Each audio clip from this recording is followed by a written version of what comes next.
আসসালামু আলাইকুম ওয়া রাহমাতুল্লাহি ওয়া বারাকাতুহু। প্রিয় দর্শক, পৃথিবীর যেখান থেকে আমাদের প্রোগ্রামটি দেখছেন সবাইকে ফোকাস সিরিজ 24 এর পক্ষ থেকে স্বাগতম। দর্শক, আশা করছি সবাই ভালো আছেন। আন্তর্জাতিক অনেকগুলি গুরুত্বপূর্ণ খবর নিয়ে আজও আপনাদের জন্য আমরা পসরা সাজিয়েছি। আজকের খবরে যে সমস্ত গুরুত্বপূর্ণ বিষয়গুলো থাকছে সেগুলো একবার শিরোনাম আপনাদের সামনে আমি তুলে ধরছি। সর্বপ্রথম যে তথ্যটি আমাদের কাছে দিব তা হলো আব্রাহাম লিঙ্কনে, আমেরিকার সবচেয়ে বড় যুদ্ধজাহাজ আব্রাহাম লিঙ্কনে সামরিক বাহিনীর সদস্যদের বেহাল দশা। খুব দ্রুত আব্রাহাম লিঙ্কনকে সরিয়ে সেখানে মোতায়েন করা হচ্ছে জর্জ ওয়াশিংটন নামের রণতরীকে। এরপর থাকছে হরমুজে আবারও ইরানের লাল সংকেত, এবং হরমুজ দিয়ে কোনো প্রকারের মার্কিন এবং ইসরায়েলের যান অর্থাৎ নৌযান চলাচলে সম্পূর্ণভাবে নিষেধাজ্ঞা আরোপ করেছে ইরানের সংসদ।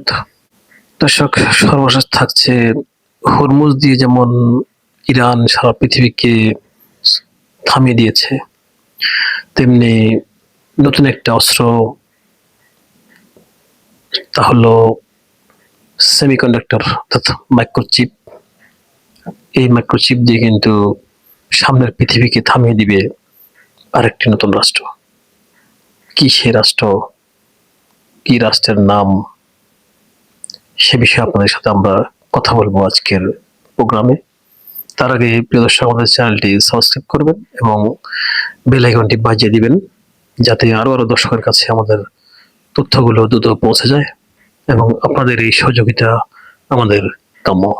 প্রিয় দর্শক, এবার চলুন শুরু করি এক এক করে তথ্যের বিশ্লেষণে। প্রিয় দর্শক, আব্রাহাম লিঙ্কন মার্কিন যুক্তরাষ্ট্রের সবচেয়ে বড় রণতরী, যে রণতরীতে আমি এর আগে আমার একটা এপিসোডে বলেছিলাম এই রণতরী সম্বন্ধে কিছু তথ্য। এটা এতটাই বিশাল রণতরী যেটা সচক্ষে না দেখলে বোঝা যাবে না। ছোটখাটো একটা দেশ বলা যায় এই রণতরীকে, কারণ এই রণতরীতে যুদ্ধ সরঞ্জাম নেই এ ধরনের কোনো বিষয় কিন্তু খুবই কম। এই রণতরীতে সব ধরনের ব্যবস্থাপনা রয়েছে যুদ্ধের জন্য। আছে জেট ফাইটার, আছে এই রণতরীতে বিশ্বের সবচেয়ে উন্নত রাডার সিস্টেম, আছে অ্যান্টি মিসাইল সিস্টেম, এরপর আছে সরাসরি ক্রুজ ক্ষেপণাস্ত্র নিক্ষেপ করার মতো সিস্টেম, এরপর আরো আছে পরমাণু ওয়ারহেডবাহী মিসাইল, অনেক অনেক বিষয়। অর্থাৎ এই রণতরী আসা মানে, যে জায়গায় অবস্থান করা মানে ওই এলাকার আশপাশের, অর্থাৎ এই রণতরী যে সমুদ্রে অথবা যে কোনো দেশের বা কোনো মহাদেশের কিনারে যদি অবস্থান করে, তাহলে আশপাশের রাষ্ট্রদের কিন্তু ঘুম হারাম হয়ে যাওয়ার কথা, যেটা এতদিন পর্যন্ত পৃথিবীতে চলে এসেছে। আর সেই রণতরীকে টার্গেট করে ইরান একের পর এক তাদের হামলা চালিয়ে আসছে। দর্শক, হরমুজে কিন্তু আমেরিকা ব্লক তৈরি করে রেখেছে, কারণ হরমুজে আমেরিকার কথা হলো, যদি আমেরিকান জাহাজ না ঢুকতে পারে তাহলে পৃথিবীর কোন জাহাজে আমেরিকা দিয়ে হরমুজ প্রণয় দিয়ে যাতায়াত করতে দেওয়া হবে না। আর ইরানও কৌশলে শুধুমাত্র আমেরিকা এবং দখলদার নেতা কাকুর রাষ্ট্রের জাহাজগুলি কিন্তু হরমুজ দিয়ে পারাপারের জন্য সম্পূর্ণভাবে নিষেধাজ্ঞা দিয়ে দিয়েছে আজকে ইরানের সংসদের ঘোষণা দিয়ে। অর্থাৎ সংসদে ঘোষণা হয়েছে এই সতর্কবার্তা এবং এই লাল সংকেত দেশ দুটোর জন্য। একটা হচ্ছে আমেরিকা, আর একটা হচ্ছে দখলদার রাষ্ট্র, নেতা কাকুর রাষ্ট্র। বিশ্লেষকরা আশা করেছিলেন এই সংকেতের মধ্যে হয়তোবা সৌদি আরবের কথাও আসতে পারত, কিন্তু খুব কৌশলী সৌদি আরবকে বাদ দিয়ে ইরান একটা চমৎকার প্ল্যান খেলেছে মধ্যপ্রাচ্যে। দর্শক, যে লিঙ্কনের কথা আমরা বলছিলাম সেখানে ফিরে আসি। এই আব্রাহাম লিঙ্কন প্রায় 271 দিনের চেয়েও বেশি টানা সমুদ্রের মধ্যে অবস্থান করছে, যেটা খুবই বিরল ঘটনা, কারণ নৌবাহিনী, বিমান বাহিনী, সকল বাহিনীর সদস্যরা এখানে রয়েছে, এবং কোনো রণতরী যদি সমুদ্রে অবস্থান করে সর্বোচ্চ 3 মাসের বেশি কিন্তু তাদেরকে রাখার নিয়ম নেই। যুদ্ধর যে পলিসি অথবা সামরিক যে নিয়ম, সে নিয়ম অনুসারে সে জায়গায় এই রণতরীটি প্রায় 271 দিন, প্রায় 2 বছরের কাছাকাছি ভূমধ্যসাগর এবং লোহিত সাগরের মধ্যে বিভিন্ন অবস্থানে সেটা অবস্থান করে আসছে। এরই মধ্যে এই রণতরীতে সেনাদের মধ্যে তাদের সংঘাতের যে খবরটি আমরা বিভিন্ন চ্যানেলের মাধ্যমে আপনাদের কাছে তথ্য পৌঁছে দিয়েছি। তো সেই কথাও কিন্তু আপনারা বিভিন্ন চ্যানেলে জেনেছিলেন, আমাদের তরফ থেকে আমরা সেটা আপনাদের জন্য তুলে ধরেছি।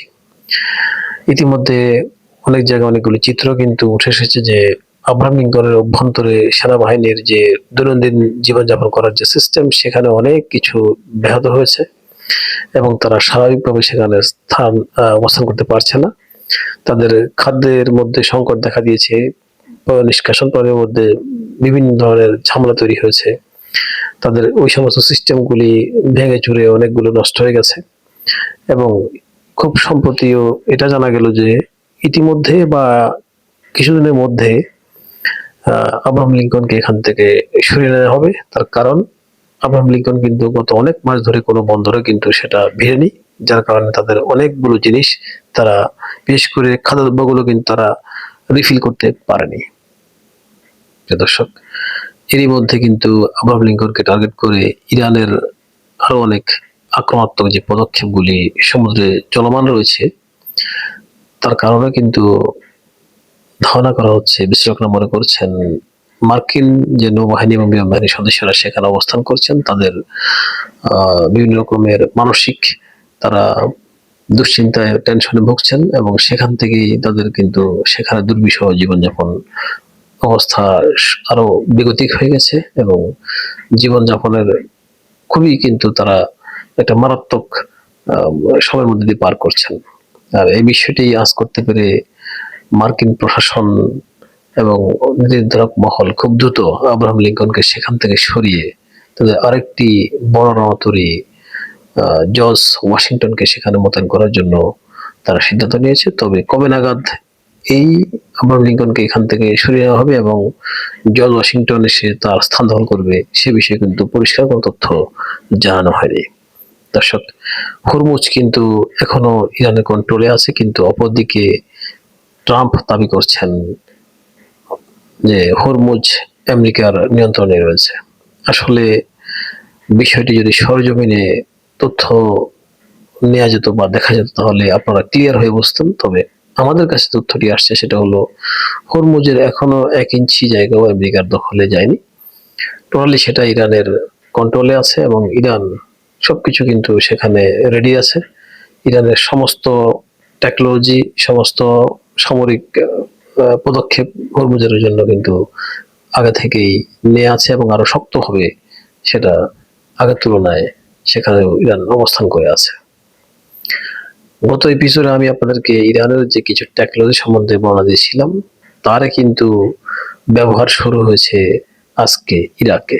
যে শিরোনামটি আমি আপনাদেরকে বলিনি, তবে এটা একটা বিশেষ খবর আজকে দিনের। তা হলো ইরাকে ইরান আজ উপর্যুপরি এটা মিসাইল বৃষ্টি ঘটিয়েছে এবং ড্রোনের বৃষ্টি ঘটিয়েছে, যেখানে আমেরিকান ঘাঁটি ছিল ঠিক ওই জায়গার মধ্যে। ইরানের যে কুর্দি অধ্যুষিত যে এলাকাটা আছে, যারা ইরান বিরোধী, সেই এলাকার মধ্যেই কিন্তু আমেরিকার ঘাঁটি রয়েছে এবং সেই ঘাঁটিতে টার্গেট করে ইরান কিন্তু মিসাইলের বৃষ্টি বর্ষণ করেছে আজকে। আর মার্কিন যুক্তরাষ্ট্র হয়তো এটা আগেই টের পেয়ে বুঝতে পেরে তাদের সেনাবাহিনীগুলোকে সেখান থেকে গোপনে সরিয়ে নিয়ে এসেছে। সবগুলাকে সরিয়ে নিতে পেরেছে কিনা সেটা আসলে তথ্যটা এখন আমরা কেউ জানি না, তবে সেখান থেকে সরিয়ে নিয়ে এসেছে এটা সত্য। বিভিন্ন তথ্য থেকে আমরা সেটা পেয়েছি এবং ইরান আজকেই সে আক্রমণটা করে বসেছে। যদি তাদেরকে না সরানো তাহলে কিন্তু সেখানে আমেরিকার সেনাবাহিনীর অবস্থা কিন্তু কেমন হতো, প্রিয় দর্শক, আপনারা সেটা বুঝতে পারছেন। দর্শক, এরপর আসছি আমরা যে বিষয়টায় তা বর্তমান পৃথিবীর সবচেয়ে আচানক একটা তথ্য, যে তথ্যটি হয়তো বা আপনার কোনো চ্যানেলে আজ পর্যন্ত এখনো শোনেননি, তবে আজকে হয়তো বা আপনারা এটা শুনে থাকবেন। তা হলো বর্তমান যে ইরানের হরমুজ প্রণালী, সেটা অ্যাটম বোমের চাইতেও সবচেয়ে বড় একটা শক্তি। যে হরমুজ প্রণালীকে যদি ইরান অবরুদ্ধ করে রাখে বা বন্ধ করে দেয়, তাহলে সারা পৃথিবী কিন্তু অবস্থা বিগতিক হয়ে যাবে। কোনো রাষ্ট্রের অবস্থা কিন্তু ভালো থাকবে না, কারণ বিশ্বের তেল বাজারের প্রায় 30% তেল কিন্তু এই হরমুজ প্রণালী দিয়ে পরিবহন হয়। আর 30% তেল যদি বন্ধ করে দেওয়া হয় পরিবহন, তাহলে সারা পৃথিবীর অবস্থা বেহাল দশা। অলরেডি আপনারা দেখেছেন যে শুধুমাত্র মধ্যপ্রাচ্য নয়, ইউরোপ, আমেরিকা এবং এশিয়া মহাদেশের সমস্ত দেশগুলি কিন্তু সেখানে তেলের বাজারে একটা অস্থির পরিবেশ তৈরি হয়, এবং অনেক জায়গায় বিভিন্ন সংবাদ শিরোনামে লেখা আমরা দেখেছি যে তেলের বাজারে আগুন, প্রতি ব্যারেলে কত ডলার উঠে নামা করে, সেটা প্রতিদিনই কিন্তু ইরানের পদক্ষেপের উপরে কিন্তু নির্ভর করছে। তো সেখানে একটা বিষয় ক্লিয়ার, যদি তেলের বাজারে আগুন লাগে, তাহলে ওই রাষ্ট্রের নয়, সারা পৃথিবীর সমস্ত কিছুতে কিন্তু আগুন লাগবে। পরিবহন এমন একটা সেক্টর, যে পরিবহন এবং যানবাহন আমরা যেটাই বলি, তা কিন্তু তেল দিয়ে চলছে সারা পৃথিবীর এখনো প্রায় 90% পরিবহন। সেটা হোক আকাশ যান, হোক সামুদ্রিক যান, হোক বা সড়ক পথের যান, সবকিছুই কিন্তু তেল দিয়ে চলছে এখনো পর্যন্ত। তবে বেশ কয়েকটি রাষ্ট্র এখন গ্যাস শুরু করেছে, এবং সেটা অত্যন্ত পরিমাণে পার্সেন্টেজে খুবই কম। তো এই তেলের বাজারে যদি আগুন লাগে, অর্থাৎ তেল যদি সাপ্লাই বন্ধ হয়ে যায়, তাহলে সারা পৃথিবীর সমস্ত কিছুই পরিবহন বন্ধ হয়ে যাবে। এটা স্বাভাবিক, সোজা ইকুয়েশন। আর সেজন্যই হরমুজ প্রণালীটা হচ্ছে ইরানের কাছে অ্যাটম বোমের চাইতে বেশি শক্তিশালী একটা অস্ত্র, যে অস্ত্র ব্যবহার করে তারা খুব অল্প সময়ের মধ্যে আমেরিকার দম্ভকে তারা কাত করে দিতে পেরেছে। ঠিক অপরদিকে বিশ্বের আরেকটি রাষ্ট্র, তারা বসে আছে সেমি কন্ডাক্টর নিয়ে, অর্থাৎ সিলিকনের তৈরি সেমি কন্ডাক্টর, একটা ছোট্ট একটা চিপ, যে চিপের দ্বারা সারা পৃথিবী চলছে। দর্শক প্রশ্ন করতে পারেন যে এটা কোন ধরনের চিপ, বা এটা কিভাবে সারা পৃথিবী চলছে। বর্তমান বিশ্বের সবচেয়ে খ্যাতনামা যে সমস্ত আইটি কোম্পানিগুলো আছে বা ইলেকট্রনিক্স কোম্পানিগুলো আছে, বিশেষ করে আপনার অ্যাপল বিশ্বের সবচেয়ে নাম করা কোম্পানি, এরপর মাইক্রোসফট বলেন বা গুগল বলেন, অ্যামাজন বলেন, বড় বড় সমস্ত কোম্পানিগুলো, আর যারা বিশেষ করে এআই সেক্টর কাজ করছে, এআই এর বড় বড় নির্মাতা ওপেন এআই থেকে শুরু করে সমস্ত বড় বড় কোম্পানিগুলো যে তাদের ইন্ডাস্ট্রি পরিচালনা করছে, তাদের টেকনোলজি গুলো মানুষের সামনে নিয়ে আসছে, সবকিছুতে কিন্তু এই মাইক্রোচিপ ইউজ করা হচ্ছে। আর এই চিপগুলি কিন্তু আসলে সেমিকন্ডাক্টর, এবং এই সেমিকন্ডাক্টরটা তৈরি করছে বিশ্বের একটা ছোট্ট একটি দেশ, যে দেশের নাম আমরা সবাই জানি, কিন্তু সেই দেশের এই সেমিকন্ডাক্টর, এই ছোট্ট চিপস তৈরির যে তাদের দক্ষতা এবং ক্যাপাসিটি, সেটা পৃথিবীতে আরেকটি দেশেরও নেই। তাদের এই চিপ ব্যবহার হচ্ছে যুদ্ধক্ষেত্রে, বিভিন্ন মিসাইলের ভেতরে, বিভিন্ন রাডার সিস্টেমের ভেতরে, কম্পিউটারের ভেতরে।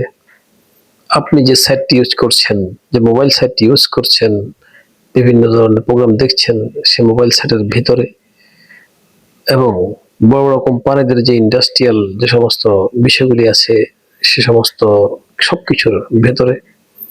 এআই কোম্পানিগুলোর যেই মেইন, যে তাদের যেই সিস্টেমগুলি আছে, ডিজিটাল সিস্টেমগুলি আছে, কম্পিউটার সহ সবকিছু, এর মধ্যে, অর্থাৎ এই চিপটি ব্যবহার করা হচ্ছে না বর্তমান আধুনিক যুগের এমন কোনো স্থান নেই, এমন কোনো সেক্টর নেই। সব জায়গায় কিন্তু এই চিপগুলো ব্যবহার করা হচ্ছে। আর এই চিপ ব্যবহার করার পেছনে আছে যে রাষ্ট্রের হাত, অর্থাৎ এই চিপগুলো তৈরি করার পেছনে আছে যে রাষ্ট্রের হাত, তা হলো ছোট্ট একটি রাষ্ট্র, তার নাম তাইওয়ান। তাইওয়ান পৃথিবীর সবচেয়ে কার্যকর এবং সবচেয়ে নিখুঁত সিলিকন চিপগুলো তারা তৈরি করে। তাদের এই দক্ষতা কিন্তু একদিন তৈরি হয়নি, প্রায় 30 বছরের বেশি সময় তারা এই সেক্টরে কাজ করতে করতে আসছে, তারা এই পজিশনে এসেছে। এবং পৃথিবীতে তাদেরকে চ্যালেঞ্জ করার মতো এখনো কোনো সেকেন্ড রাষ্ট্র তৈরি হয়নি। প্রিয় দর্শক, একবার ভাবেন তো, যদি এই রাষ্ট্রটি আগামীকালকে থেকে এই চিপগুলো পৃথিবীর বাজারে বন্ধ করে দেয়, তাহলে কি অবস্থা হবে? কি অবস্থা হবে মাইক্রোসফটের, কি অবস্থা হবে আপেলের, কি অবস্থা হবে অ্যামাজনের, কি অবস্থা হবে আমেরিকার প্রতিরক্ষা সরঞ্জামগুলির, কি অবস্থা হবে সুপার কম্পিউটার মালিক দেশগুলির, কি অবস্থা হবে সামরিক বাহিনীর সমরাস্ত্রগুলির, বড় বড় রাডার স্টেশনগুলির? প্রিয় দর্শক, একবার ভেবে দেখুন। আশা করছি আপনারা বুঝতে পেরেছেন। আপনাদের ভাবনার ফলটা আমাদের কমেন্টে জানান। আমরা আপনাদের এই মন্তব্যগুলো আরো দর্শকের কাছে পৌঁছে দেব আমাদের কোনো না কোনো এপিসোডে। প্রিয় দর্শক, এই তাইওয়ানকে কিন্তু চীন এক নীতির যে চীন বলা হয়, সে চীন তাদের অংশ হিসাবে তারা তাদের পেটের মধ্যে ঢোকানোর জন্য মরিয়া হয়ে আছে। তবে আমেরিকা এই তাইওয়ানের পক্ষ নিয়ে যদিও চীনকে বিভিন্ন সময় বিরক্ত করে এবং উত্ত্যক্ত করে, মূলত আমেরিকার ভয়ে চীন যে তাইওয়ানকে তাদের সরাসরি দখলে নিচ্ছে না তা কিন্তু নয়। চীন এই তাইওয়ানকে তাদের দখলে নেয় না শুধু একটি মাত্র ভয়, আর সে বটে হলো এই সেমিকন্ডাক্টর সিলিকন চিপ। কারণ চীনও এই তাইওয়ান থেকে এই চিপগুলি নিতে হয়। এবার চীনের প্রেসিডেন্ট শি জিনপিং তার সামরিক বাহিনীর বাজেটের মতো করে একটা বিশাল বাংকের বাজেট তারা দিয়েছে তাদের অভ্যন্তরীণ এই প্রযুক্তিবিদদের জন্য, যারা তাইওয়ানের উপর নির্ভর না হয়ে তারা ভিন্নভাবে চায়না তৈরি সেমিকন্ডাক্টর চিপ তৈরি করার জন্য যে সমস্ত ব্যবস্থাপনা করা দরকার তারা যেন সবকিছু করতে পারে, সেজন্য সরকার বড় ধরনের একটা বাজেট ঘোষণা করেছে। আর তার ফলও কিন্তু চীন ইতিমধ্যে পেয়ে গেছে। চীন ইতিমধ্যেই প্রায় 7 ন্যানোমিটার পরিমাণ চিপ তারা তৈরি করতে পেরেছে। তবে কতটা নিখুঁত হয়েছে সেটা হলো একটা প্রশ্ন। আর পৃথিবীতে পারমাণবিক অস্ত্র সংরক্ষণ এবং পারমাণবিক অস্ত্র নিয়ন্ত্রণ করার জন্য যেই সেমিকন্ডাক্টর চিপের প্রয়োজন হয় তা কিন্তু 3 ন্যানোমিটার চেয়েও কম বা 3 ন্যানোমিটার পর্যন্ত। এইটুকু প্রযুক্তি চীন যদি দখল করতে চায় বা আয়ত্ত করতে চায়, তাহলে আরো অন্তত 10 থেকে 15 বছর লাগবে চীনের। সেই হিসাবে চীন কিন্তু তাইওয়ান থেকে 10 থেকে 15 বছর পিছিয়ে আছে দর্শক। আর এই জন্যই চীনের তাইওয়ানকে খুব প্রয়োজন। আর প্রয়োজনটা কিন্তু শত্রু হিসেবে নয়, বন্ধু হিসেবে প্রয়োজন এবং সহযোগী হিসেবে প্রয়োজন। আর এই জন্যই তাইওয়ান এই বিশাল চীন নামক বাঘের সামনে তারা খুব দম্ভের সহিত স্বতঃস্ফূর্তভাবে তাদের দৃঢ়তাবাদ করতে পারছে। দর্শক, আজ পর্যন্তই, আপনাদের বিরক্ত করব না। তবে আমাদের কথাগুলো যদি আপনার কাছে ভালো লাগে তাহলে আমাদের চ্যানেলটি সাবস্ক্রাইব করবেন, বেল আইকনটি বাজিয়ে দিবেন, লাইক কমেন্ট করবেন এবং আরো দর্শকের কাছে আমাদের কথাগুলো পৌঁছে দেওয়ার জন্য আপনাদের এই সাবস্ক্রিপশনটা আমাদের জন্য খুবই জরুরি। আজ আর নয়, ভালো থাকবেন সবাই। দেখা হবে আবারও নতুন কোনো বিষয় নিয়ে।